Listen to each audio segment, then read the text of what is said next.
Hello and welcome to another episode of Virtual Legality. I'm your host, Richard Hoeg, managing member of the Hoeg Law business law firm of Northville, Michigan.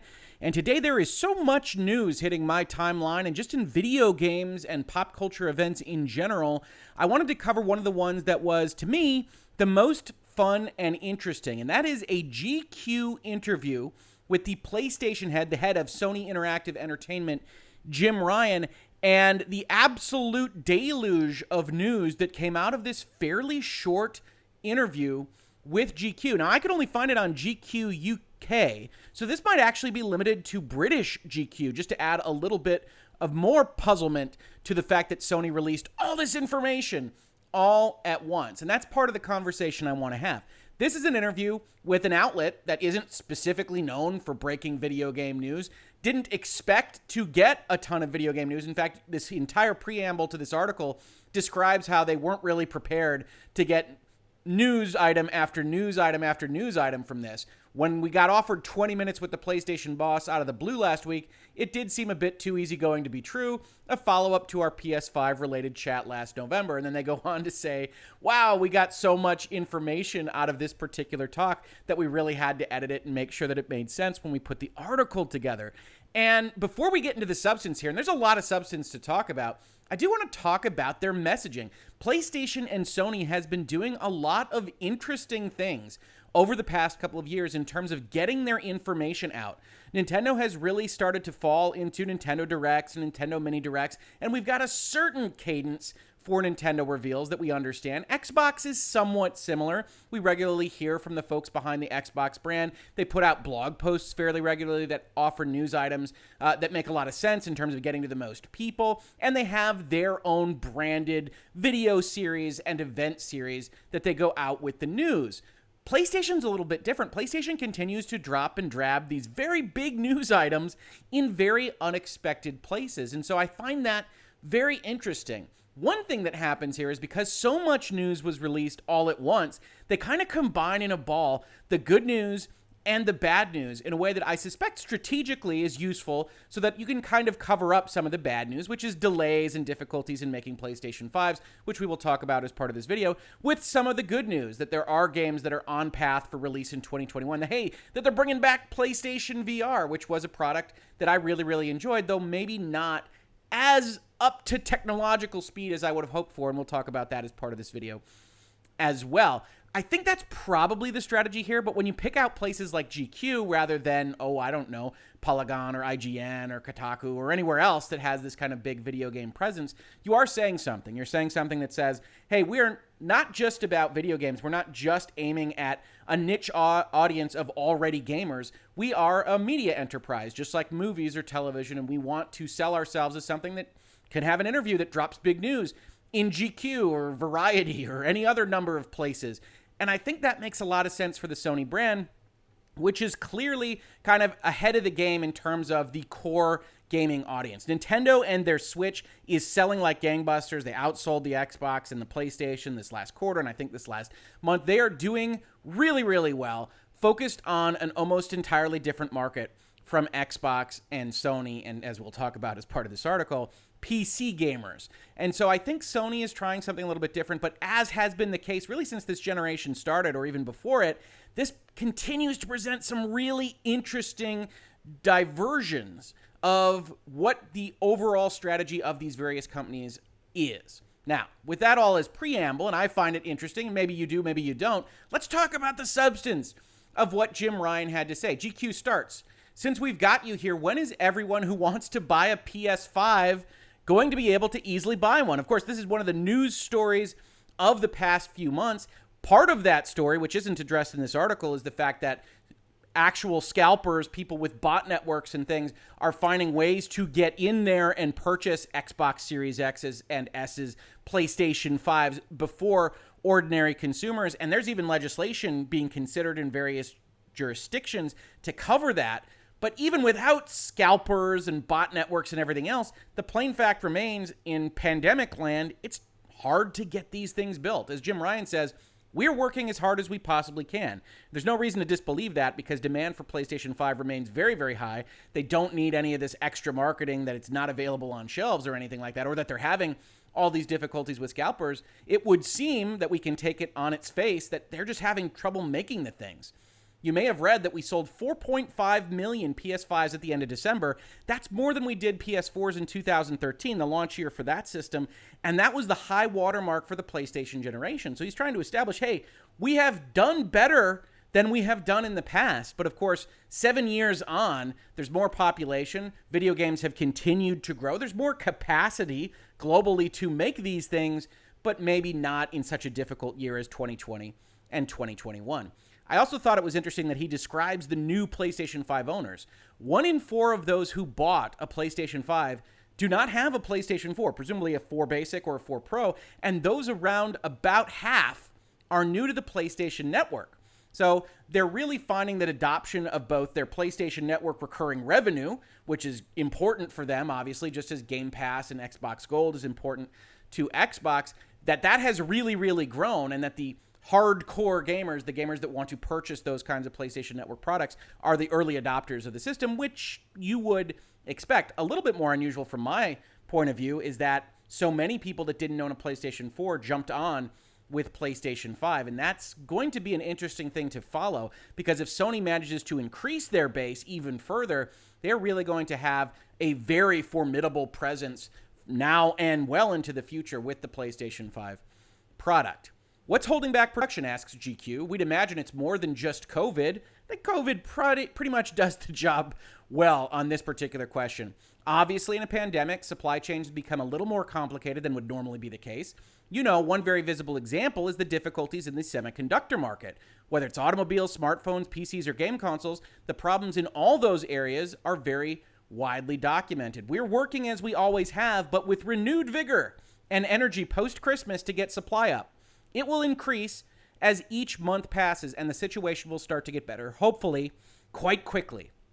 We have been relentless in terms of trying to increase production, and I really can't say any more than that. Now, that comes off as a little bit of a clipped ending there, like he has something more he could say that he's hiding. I don't really necessarily think that is the case. Relentless is an interesting term of art here, especially when we're talking about corporate messaging. It does suggest that he wants to project that Sony is taking extraordinary steps to try to get their production up because of the demand for the PlayStation 5, but references to the semiconductor market, automobiles, smartphones, game consoles, all suggest what we have seen in various aspects of the press and what folks have said about getting all these things out to the global populace at this point in time, which is that there's a limited number of factories and goods and materials and services to be rendered to a large amount of potential products. And like Xbox, Sony is having to deal with getting factory space and time and making these things actually come to fruition and be produced and sent out all over the globe. And I tend to agree with Jim Ryan's answer here that 4.5 million is pretty impressive for the end of 2020 going into 2021. I think in general, we will see an enhanced marketing and manufacturing ability for the PlayStation 5 going throughout 2021, but that's going to lead us into questions about games. GQ continues, fair enough, we imagine you've got a roadmap for 2021 in terms of the games that you want to release. How fixed is that given the disruptions COVID-19 has caused to development? Returnal recently got pushed back a month. Yeah, says Jim Ryan, we're feeling pretty good about Returnal, Ratchet & Clank Rift Apart, and Horizon Forbidden West. Now, it's important to take a step back here. That is not a list of games that Mr. Jim Ryan came up with off the top of his head. Those were the games that he intended to say looked like they were on pace when he entered into this interview. In fact, we will see what happens when you try to ask him about a different game shortly in the GQ interview itself. So Returnal, Ratchet & Clank, and Horizon are things that Sony thinks can come out this year. Returnal now in late spring, Ratchet & Clank currently set for the summer, and presumably Horizon Forbidden West set for the fall. I think right now, if you just want to take Sony at its face, these are probably the only games you can rely on coming out from Sony first party in 2021. Now, if that's missing a few names to you, we'll get to that in just a second. But these are the things that Sony thinks they can say as of February. But especially with Horizon, which looks like it's slated for that fall holiday release window, you should probably take it with a grain of salt, because COVID is making trouble for developers across the video game industry spectrum. Nothing wrong with any of the developers that are having those issues, but we are seeing delays happen, and we're seeing them be more significant as the window in which these game developers have had to operate in COVID land has increased. Right, last year in 2020, we saw Final Fantasy VII Remake get delayed a little bit. We saw The Last of Us Part 2 get delayed a bit. We saw Ghost of Tsushima probably get delayed. I don't know that we ever had a date that was before the date that they ultimately announced the release of that game, but everything probably slid a little bit. But when COVID starts, you lose a month or two, and it's a sliding scale. When you operate for a year with those pandemic restrictions, working from home, you didn't just lose a month or two, you probably start to lose 4 or 5 or 6 months. So all of 2021 slate of video games should be taken with a grain of salt until they're in your hands or downloaded digitally onto your hard drive. But this is what Sony thinks they can get out. They wouldn't say it if they didn't believe it. Now we get a little bit of an interesting side note, a subtweet, if you will, from the Sony head. And there are two approaches to this. You can either hold the date and put out the game irrespective of quality, or you can ship it when it's right. We have always taken the latter approach. We wait until we're confident in the product we want to release to you. There have been some fairly high-profile instances of publishers trying the former approach. You gotta love corporate speak when it starts talking like this. What could you possibly be referring to, Sony? You wouldn't be referring to the fact that you took away the PlayStation Network support for Cyberpunk 2077 after CD Projekt Red had so many difficulties with its launch, and as we pointed out in our videos on that subject, had so many difficulties apparently communicating with their manufacturer partners like Sony and like Microsoft. I labeled this Sony's had it because every indication was that Sony wasn't prepared for CD Projekt Red to just start offering refunds out of Sony's pocket. They didn't communicate with Sony in advance. They told Sony that all the things that were happening during the certification process would get fixed. Then they blamed their quality assurance people. And Sony basically came out as strongly as you can in corporate messaging land and said, absolutely not. We're not going down for this. Get off our store. And so when you then see a couple of months later with Cyberpunk 2077, as far as I know, still not restored to the PlayStation Network store, and you have the head of PlayStation come out and say, well, some folks just don't care about quality like we do. And then GQ actually links their own reference here to the 2077 story. Well, that's corporate subtweeting, and I, of course, find that terribly, terribly interesting. Sony and CD Projekt Red are going to have some bridges to mend for a very, very long time. That's one way of putting it, says GQ. It never works at the best of times. Jim Ryan here talking about giving up quality in order to hit a specific time frame. But I think in this world, where creative people are working remotely, you've just got to respect the fact that development needs to take what it needs to take to get the games right. And I think that's the right message that you want to hear. And again, you can take this with a grain of salt. You can interpret it however it needs to be interpreted. This is all specifically done as a marketing initiative for Sony and for PlayStation. But what he is saying here as a message is, I think, entirely appropriate. At some point, you have to say, COVID is weird. And it's great that we can do all this stuff networked. It's great that we can make video games separated by miles and miles and miles, but it slows things down, even if just on the margins. And the longer and further you were out from actually releasing, from going gold and getting this into people's hands, the more that's going to impact your timeline. And we just don't know because we haven't experienced it all that long, although this year obviously feels like a decade for most of us. We haven't experienced the impacts of the game development process for that long. So Jim Ryan says, look, it'll come out when it comes out, but we think these three games, Returnal, Ratchet, and Horizon, are close enough that I feel comfortable saying that they will come out now. GQ continues, so one game you didn't mention that had been dated for 2021 is Gran Turismo 7. What's going on with that one? And I love this description of the PR. At this point, a PR representative for Sony jumped into the call promising a statement on GT7, probably in the hope that we'd actually ask about some of the many new announcements. You can read that statement below. Gran Turismo 7 has been impacted by COVID-related production challenges and therefore will shift from 2021 to 2022.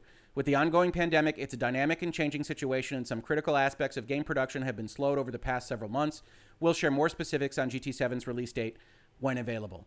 And of course, this is what I was mentioning, talking about all of these various news items coming out at once with good and with the bad. And it's notable here that Gran Turismo 7, which was one of 2021's major releases that Sony had aimed at 2021, is going to slip into 2022 because that leaves you with the 3 games that Jim Ryan mentioned and one other that GQ didn't appear to mention. Now, this is actually an edited interview. They actually describe it as such in the earlier paragraphs, and it would surprise me if they didn't mention simultaneous to this comment or after this comment the major release that I think a number of people are really waiting for in 2021, which is, of course, God of War Ragnarok. Now, since this was announced in September of last year in the midst of the pandemic with very little to show for it, whenever you've got a teaser trailer, you got to even take those dates reference with a bigger grain of salt. I've always thought personally that 2021 seemed like a very unlikely release date, but Sony's release schedule starts to look a little bit thin with only the 3 games that Mr. Ryan mentioned. Now, it's entirely possible that in the GQ interview, they actually asked about God of War Ragnarok, and they said, we're not going to say a thing, and you better not put that in the interview. And there was no commentary coming out this very day on the status of God of War Ragnarok. I think if you love God of War and you love Sony PlayStation and the PlayStation 5, I would very much suggest that you assume that it's not coming out this year and be surprised if by some miracle it does release this year. But it's notable that not only does it not appear in this interview, even as referenced like GT7, but it doesn't appear in it at all, which suggests to me that Sony and PlayStation, they don't want to talk about that game, period. Why? Well, because they've got some exciting more news to share. All right, PlayStation VR2, the second PlayStation VR. What are we calling it at the moment? It's an interesting segue, right? And this just goes to show the edited nature of this interview. We have no reason to believe there is a PlayStation VR2 when GQ starts asking this question, which also suggests that they were told that there was a PlayStation VR2 or that there's some interregnum period here where they asked other questions, maybe about God of War Ragnarok or otherwise. We're not calling it anything at the moment, says Jim Ryan. So the obvious question is, what's changed from the first headset? So this will be a completely new VR format for PS5. PlayStation has considered VR as a strategic opportunity and big innovation story. Changes will be things like moving to a very easy single cord setup with this one and many other similar learnings. Now, I want to take a step back because I love virtual reality. The year of virtual reality, when all those headsets came out, which I think was maybe, 2016? I might get that year wrong, so please feel free to correct me in the comments to this video. But that was a year where I was excited. Starting on New Year's Day, we were finally going to get VR helmets, and they were really going to work. And I enjoyed watching all the preview materials, and I have very much enjoyed my PlayStation VR. But it should be said that it is absolutely ridiculous to set up. And not only is it ridiculous to set up, especially in the PlayStation 5 era, you lose all of the sorts of enhancements that a PlayStation 5 game can give with audio and with resolution and things like that when you have to hook up this interseating box between your PlayStation and the TV. So much so that even though I have a lot of PlayStation VR games and I have a helmet sitting right next to my TV, I don't have it hooked up to my PlayStation 5 because it just doesn't make sense. And so Jim Ryan going out there and saying, hey, look, it's just going to be one cord that goes into your PlayStation 5 is great. That's a big improvement over what the PlayStation VR is. He also says probably new resolutions, potentially new handsets, things along those lines. But it's also worth noting that by the time this thing actually releases, and he says it's not this year, we can assume it's next year, maybe, it's going to be a long time distant from when the PlayStation VR released. And in the intervening period, you've had these magical things like the Oculus Quest, which if you haven't tried one is magical because it doesn't have any cords at all. You set the space that you're going to operate in, you do VR in it, and it's a wonderful experience, the kind that really relates to me like what I had expected from VR at the start. Now, you can check out the rest of Virtual Legality for the videos on why I don't have an Oculus Quest 2 and why I think connecting it with the Facebook Terms of Service isn't a great idea. But it's still worth noting that even talking about one cord at this point in time, or more specifically at a point in time in the future, is not the leap forward that I would have hoped for Sony and virtual reality itself. I also want to give them credit, though, which is there was a real risk that VR would be abandoned by Sony and PlayStation in this generation, and that would have made me sad. I like a lot of VR experiences. In fact, one of the very best experiences that I've had in VR is barely a video game as much as it's a weird, interactive, time-traveling story that I couldn't recommend more. It's called The Invisible Hours. I played it, I think, in 2018. And if VR comes to PlayStation 5 and it manages to enhance games like this, I will play it again. It is a very, very interesting narrative-driven game that I couldn't recommend more. It would have been on the top of one of my lists had I made one in the year that it came out. But I am very hopeful that Sony and its partners will continue to make innovative and interesting games like this. And I am overall happy that VR will continue to be supported by one of the major players in the industry. I just had hoped that you could do something that was wireless and is just inherently cool as Oculus Quest, with perhaps maybe not the limitations either by contract or legalese that Oculus Quest brings to the table. Now, Jim Ryan also gets a little bit standoffish when pressed on further differences and things that we should get excited about with respect to VR2. So the big difference, which you mentioned before, is that it's only going to be one cord that connects, right? Well, that was a very simple and visible illustration of a lesson that we've learned when iterating from the present system to the new one. We're not actually releasing any specs at this stage. That will start to come over the course of this year, when we'll be talking more. Now, ordinarily, I'd say, hey, maybe that'll be in a PlayStation State of Play video. Heck, at this point, it might be an interview in some kind of automotive magazine. We just don't know what Sony's plans are going to be. So overall, I'm excited that it exists. I'm excited that we'll get to support the games that I love in PlayStation VR land. I'm not as excited about the cord, but I'm sure Sony can continue to make it fun. The PS5's launch lineup was very bullish, says GQ. Can we expect the same for this new PSVR? Hey, we're not saying anything specific about this. Stop asking me about specifics. But we will launch our new VR system with appropriate software support. Non-committal, but hey, there'll be some software that we release with it whenever we release it, which will be sometime after now. The final really big piece of news here that apparently some people are bent out of shape about, and these are generally console warriors and not the kinds of things that I would recommend. If you love video games, you should love video game successes across consoles. You should want more people to be able to play the games you love wherever you can find them, is this notion about PC ports.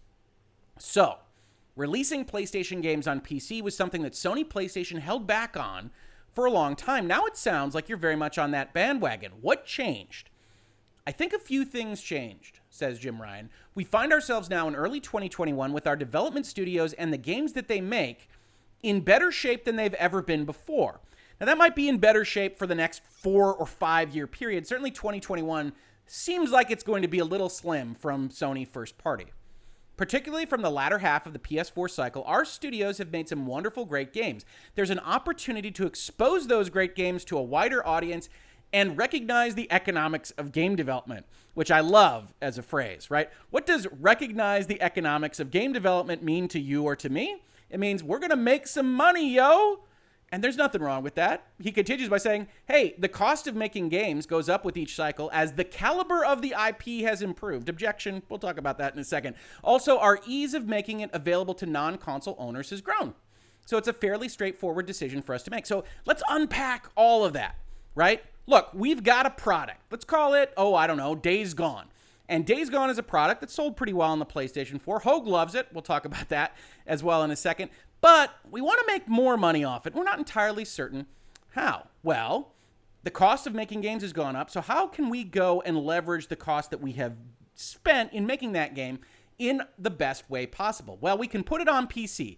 And at the same time that we want to decide to do that, as he describes it, our ease of making it available to non-console owners has grown. Right? The architecture of the PlayStation, rather than the cell processor of the PlayStation 3 area, now with PlayStation 4 and PlayStation 5, is very compatible with the computers that play games on Steam or GOG or Epic Game Store, wherever else you might find them. And so Sony can look at it and say, well, it's not going to cost us that much to port it over. We think a lot of people are going to like it. And hey, we want to go and recoup some of our investment. Also, the investment doesn't matter that much. They just want to make more money. This is following on from your publishing Horizon Zero Dawn on PC in August of last year. How did that go? Well, says Jim Ryan, we assessed the exercise in 2 ways. Firstly, in terms of the straightforward success of the activity of publishing the game on PC, people liked it and they bought it. Again, about that money we wanted to make, we made it. We also looked at it through the lens of what the PlayStation community thought about it. There was no massive adverse reaction to it, so we will continue to take mission steps in this direction. Now, this is important. It's also maybe a little bit not as straightforward as he would suggest. So, again, the PlayStation 4 and PlayStation 5 architecture makes porting easier, makes it more efficient, and we could have expected them to want to lean in that direction really since the start of the PlayStation 4 generation. They then put Horizon Zero Dawn out there. It had some difficulties, if I recall correctly, needed to be patched at the front end. People still liked it, gave it good reviews. Horizon's a good game, so you would expect that, and Sony made some money. People liked it, and they bought it. The other thing that he wants to suggest here is that it was a bit of a trial balloon, and I think it probably was on kind of a 50-50 basis, but there would have had to have been significant negative reaction to really overwhelm the money that Sony could have made here. And if there was negative reaction, it's been muted. And you can see it even today with an interview like this one. Online, on Twitter, wherever you might find yourself on social media, you can see people conversing about the fact that, PlayStation gamers are getting hurt in some fashion by allowing PC gamers to play these games. That wasn't massive enough, either at the point in time when Horizon was released or presumably now today, to prevent Sony from going and getting that pot of money that they now see available on Steam or elsewhere on PC. It does, however, suggest that if people really, really hated it, there was a level of anger and loudness that they could have achieved to tell Sony that that shouldn't be done. I don't love that messaging because I don't think it's great to encourage folks to express themselves in that way, but I also understand why, even maybe though I would consider it irrational, people could get angry about PlayStation games coming over to the PC. And I see it this way. I don't think of things this way. I think that more games should be available to everybody. But there is a notion that Sony has, throughout its history, and especially these past two generations, sold itself as the walled garden. Hey, if you want to play the best of the best, these first-party studio, over-the-shoulder action games, which is maybe all we make now, but they are the best at it. If you want to play these things, you have to pay the cover charge to get into our club or our bar, however you want to think about this. If you pay that cover charge, you're going to get access to these things. And at some point, PlayStation says, we're going to put these games on PC, we're going to put them on Steam, and some PlayStation players say, hey, well, look, I paid the cover charge. They didn't pay the cover charge, at which point you can feel like you were taken advantage of a little bit. It's an emotional reaction. I don't recommend it, and I would ask if you have those thoughts, leave a comment to this video. We could talk about it as part of the conversation, but I do understand how it could come to be, which is one of the reasons I think you see Sony doing something that I consider to be pretty smart, which is that they aren't moving things over to PC, at least as of right now, day and date. They're taking a game like Horizon that was already a little bit old when they released it as a PC port. They're putting it on there. The game that you see referenced here that Jim Ryan is moving over to PC is actually going to be Days Gone, which I don't think I highlighted here, but Days Gone is the game that was referenced first. Again, like Invisible Hours, highly recommend Days Gone. I never finished my list from 2019. Days Gone was my number 3 game of the year. Please feel free to leave a comment to this video telling me how silly I am to love Days Gone as much as I did, but warning, I will defend my stance vociferously. Either way, Days Gone is a little bit old. 2019, coming out on PC in 2021. If you give people what amounts to a year or two of exclusivity, I think Sony thinks that's enough for the club cover charge and that people aren't going to get too upset about it. One interesting thing in following this story might be to see how close does that date of release come to the PC port. Can they get it down to 6 months? Because while PlayStation owners could get upset, PC owners are more likely to buy things that are newer to them. So you're starting to try to balance this, which is all economics really is balancing supply and demand, balancing consumer expectations on both sides of the spectrum. And it will be very interesting to watch them try to approach this. But make no mistake, Sony's going to be releasing a lot more games on PC. And I think consumers in the future of the PlayStation brand will be well advised to take that into consideration. Maybe I don't need to pay the cover charge. Maybe I don't need to actually subscribe to the PlayStation ecosystem directly to get most of what I think are the big benefits of being a PlayStation fan. You also see some other references here by Mr. Ryan talking about how he wants to continue to see certain games release day and date on the PlayStation Plus program, a little bit similar to Game Pass, but of course PlayStation Plus is required to keep access to those games. If you lose access to the PlayStation Plus, you're going to lose access to those games, so it's a little bit of a different concept. And then he gives a shout out to one of my favorite games on the PlayStation 5 so far, which is Astro's Playroom, which I think is absolutely phenomenal. And leads us to the last point that I wanted to make about Mr. Ryan, which isn't limited solely to this GQ interview. He also was doing a bit of a tour and got over to, I believe it was Famitsu over in Japan, which I can't give the primary source material here because it's in Japanese, but which was translated as trying to show that PlayStation still believed in a Japanese audience, even though they were clearly pressing more and more and more into the Western markets. We're really happy and proud of the PS Studios titles that have been released by worldwide studios. Some of them have already been announced and others are in the works. SIE, Interactive Entertainment, also has strong relationships with licensees in Japan, so we will continue to strengthen our ties with them and develop titles made in Japan for PlayStation fans around the world. And Japan is a very interesting story. Sony, obviously a Japanese company, has been losing the fight pretty significantly to Nintendo that has taken over the Japanese audience. You have all sorts of articles and thoughts and theories about why that is, going back to the fact that the Switch is a kind of portable system and Japanese audiences have always flocked to that portability when the PlayStation 4 and the PlayStation 5 don't offer that as an option at all. Regardless of how you think about that, this is a signal, right, that Jim Ryan wants you to believe that Sony cares about Japan. There's a reason he finishes his article talking about a Japanese-made game, Astro's Playroom, even though it didn't separately make money for PlayStation 5. There's a reason he comes out at the very same time with an interview that says Japan is important to Sony, is regardless of what they are doing behind the scenes, they want you to think they're doing a lot. And maybe they are. We don't know. But certainly Microsoft continues to make inroads with various companies, continues to be on the acquisition tear that they are on, and so Sony wants to at least act a little bit defensively about that territory, with both Nintendo and Microsoft eagerly looking at what could be a potential profitability boon for them if Sony were to effectively bow out. So it's a very interesting day from Mr. Ryan in places like Famitsu, which are game-related, but also in places like UK GQ, in which we wouldn't expect such big PlayStation news to drop. So I think it's well worth following what Jim Ryan and Sony and PlayStation do for the remainder of the year. They might have a fairly thin release schedule, and it will be interesting to see exactly how they try to keep the marketing snowball rolling across 2021 and into 2022, where presumably they will have a bigger on-ramp to onboard people into the PlayStation ecosystem, while at the same time perhaps introducing their games to more and more PC players.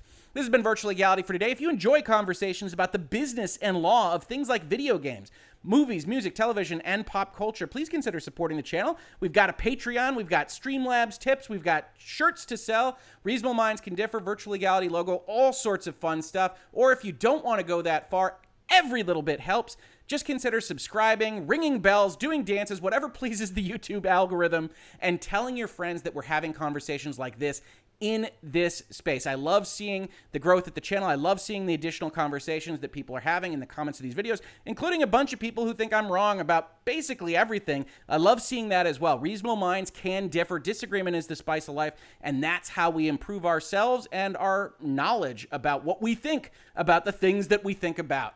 Thank you so much for checking this out. If you checked it out on YouTube, thank you so much for watching. And if you listen to it as a podcast, thank you so much for listening. And I will catch you on the very next episode of Virtual Legality. Virtual Legality is a YouTube video series with audio podcast versions presented as commentary and for education and entertainment purposes only. It does not constitute legal advice and does not create an attorney-client relationship. If you have legal questions about the topics discussed, please consult your own legal counsel.